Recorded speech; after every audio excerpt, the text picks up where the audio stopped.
I know it sounds crazy, Phil, but I'm telling you, the evidence is piling up. And I remember what Jeremy said. He made a very good point, but the moon is a mirror. I'm trying to tell you, man. It was put there by NASA. I've got it on good authority that that's true. Oh, man, but, you know, I didn't believe it myself at first, but it is piling up. The Earth is definitely flat. Hello, my name is Elizabeth. I have been studying geology for 10 years. You know, it's a continuous process studying every day. And I've also been a flat earther for 5 years. So, Elizabeth, when did you first start believing the world was flat?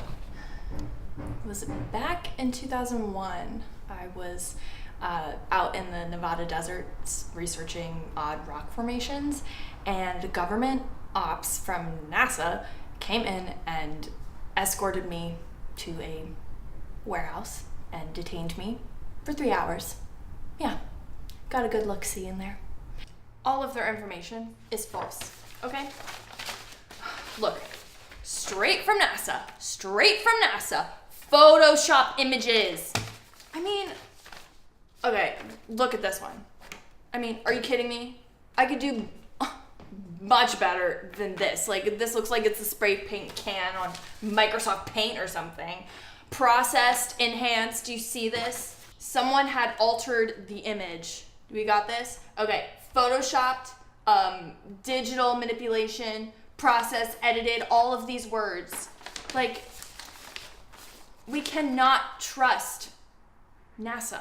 We cannot trust them. I could go on about this NASA stuff forever, but if you want to learn more about the flat earth theories, you should come to the meeting. Meeting? You should talk to Mike. He's your man for everything flat earth related.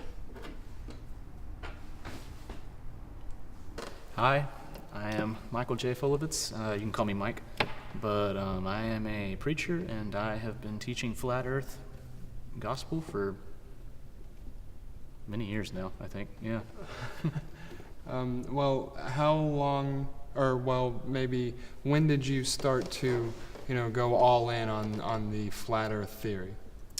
I would have to say it probably started, well, gosh, when I was very young. I mean, I think if I really think about it, I've believed in that the Earth is flat for, forever. I've believed in the Word of God for as long as I can remember. Okay. So, are there any indications, maybe explicitly or implicitly, maybe from God, like in the Bible or any other type of text of similar stature?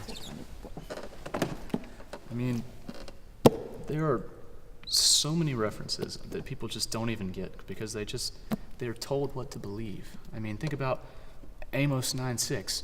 He describes the face of the earth under a vaulted dome. Seems like he's describing a flat earth to me. Everybody's just been told what to believe, and they're not really looking for the subtext of what the Lord is trying to really tell us. So this is filled with references. Just take a look. Got plenty of these. Fair enough. So let me play devil's advocate. No pun intended. Devil's always my advocate. Don't you worry. People may ask, well, if the moon in the night skies, if it's round, then wouldn't the Earth also be round?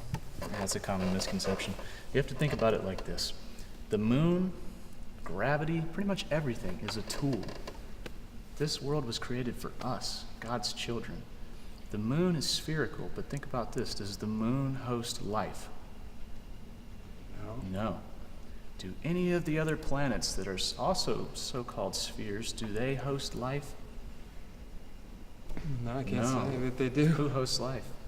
We do. So you have to think about it like this. The moon is there to sustain us. It guides us at night. It revolves around our Earth. Interesting. So, yes, it may be a sphere, but to answer your question, the Earth is flat because it's for us. The moon is a sphere because it is working for us. See what I'm saying? You getting my point? Well, yes, you're certainly making some good ones. I guess the question that I asked, when I was trying to think of questions, was, some people may call the Bible into question, I suppose, various topics on, polyester and and shellfish and all of that.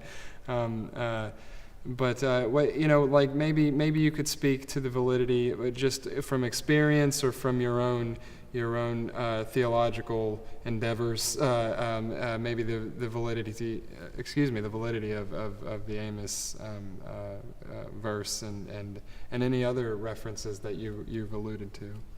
Sure. Let's think about it like this. He describes the earth as underneath a vaulted dome, correct? Yeah. Well, say when you're using Google Maps, when you're driving somewhere, making it to your destination as we all do in life, when you're driving, do you ever just speed up at certain points? Do you ever fall forward? No, I guess not. But what you do is you travel at the same speed, the speed that you choose. Right. Because why? Flat. It's flat. There it is. Now, sure, the sky may be a vaulted dome, but we don't live in the sky, do we? No. The sky, like the moon and everything else, is a tool for us. It surrounds our sphere, and it gives us our life, basically. It encapsulates us, just as the Lord encapsulates all that come into his house.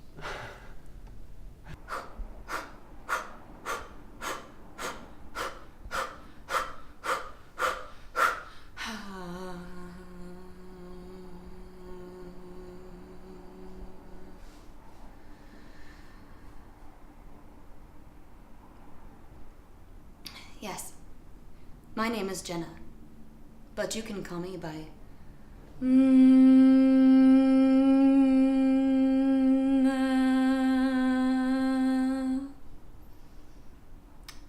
That's the vibration that my presence makes on this planet. Everything has a vibration. And I think it's more suitable than names.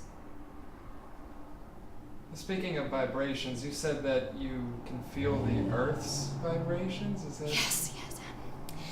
I can feel the deep tremblings of Mother Earth resonate deep within me. All the way across this entire plane to the ends of the Earth. I can feel all the life and energy, and then suddenly nothing. The only explanation for this nothingness is that this world has an end to it. I'm doing a presentation at a seminar this weekend on how to tune your chakras to the flow of the flat Earth. It's called Flat and Flow. Makes sense. Yeah. It got confused for a while with a women's menstruation seminar, but it's all cleared up now, and Sure. yeah. Sure, yeah. I hear they had an exercise group with the same name. Is that confusing as well? Sure, I guess it's common. Yeah. So, like, where would you think then that, maybe just in your own experience, or maybe something that you figured out through some sort of... I'm sorry.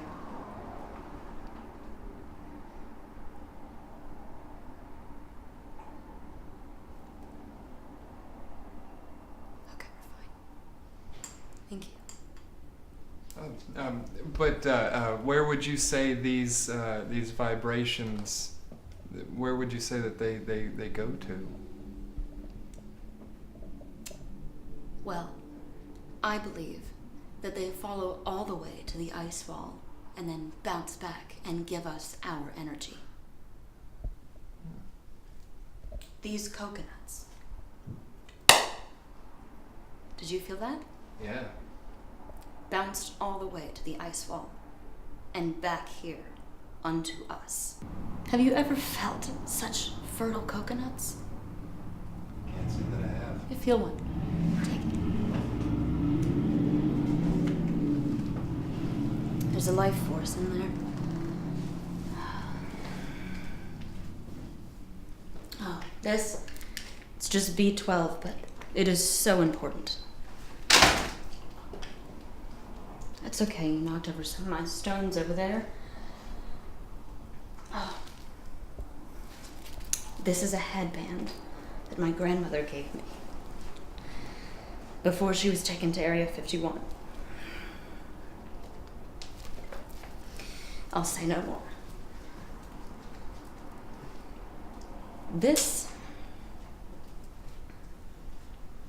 I made this broom.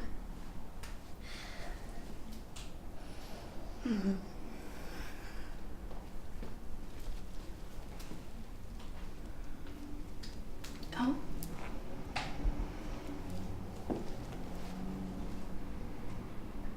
Yes.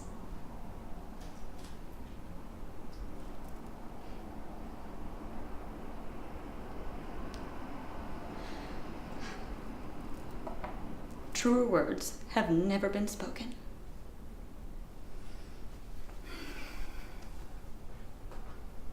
Shall we get to your name?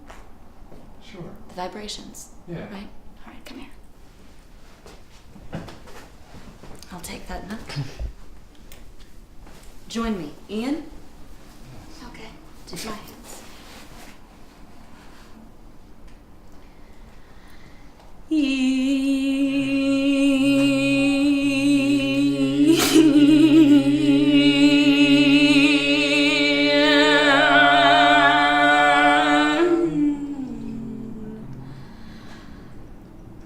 Oh my gosh.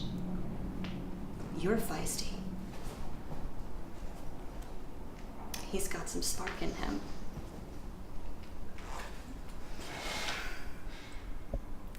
That was beautiful.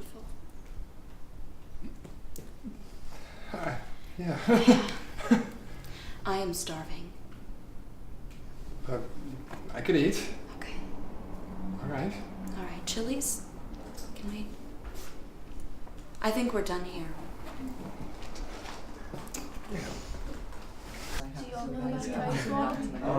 Give me this, but no, it's good.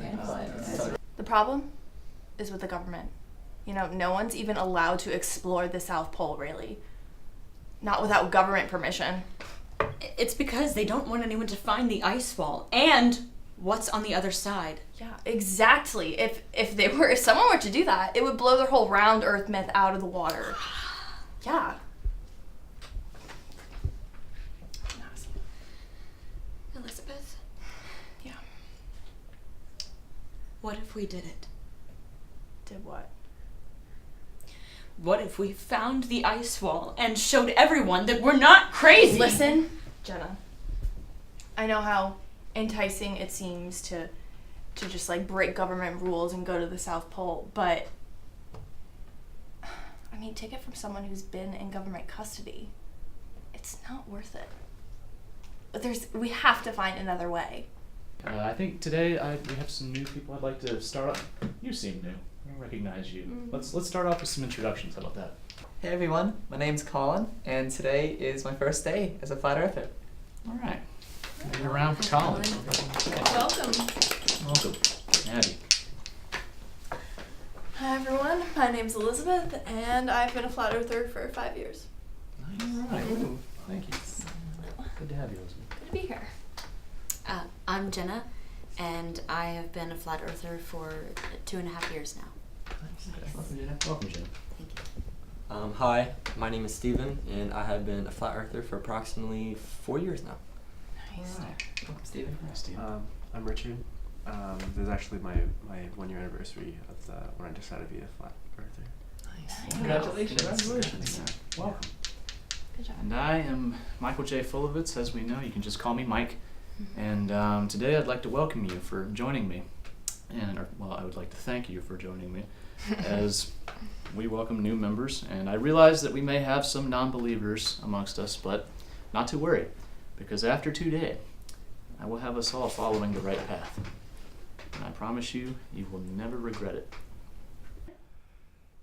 I understand there are some non-believers here, but I think by the end of the day you will see that The Earth is, in fact, flat.